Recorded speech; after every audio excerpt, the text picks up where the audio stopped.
तो चलिए दिल्ली हाईकोर्ट की बात कर लेते हैं। दिल्ली हाईकोर्ट के पूर्व जज जस्टिस यशवंत वर्मा से जुड़े कैश कांड मामले में संसद की 3 सदस्यीय जांच समिति उनके खिलाफ तीनों आरोपों को पूरी तरीके से सिद्ध पाया है। एक रिपोर्ट देखते हैं।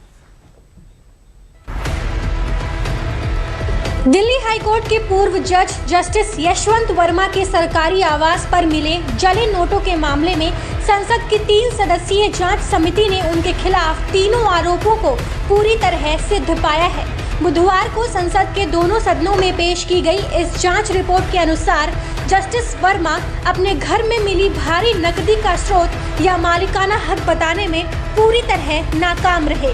हालांकि जले नोट किसके थे और कुल कितनी रकम थी, ये सवाल सबूतों के नष्ट होने के कारण आज भी अनसुलझे हैं। संसद की मॉनसून सत्र के समापन से एक दिन पहले रिपोर्ट को सदन के पटल पर रखा गया। ये जांच न्यायाधीश अधिनियम 1968 के तहत की गई थी।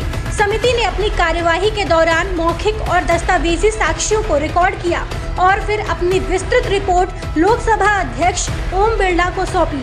रिपोर्ट में जस्टिस यशवंत वर्मा के जांच प्रक्रिया के दौरान दिए गए जवाबों को लेकर भी टिप्पणी की गई है। रिपोर्ट में कहा गया है कि वह कई सवालों पर टाल मटोल करते नजर आए।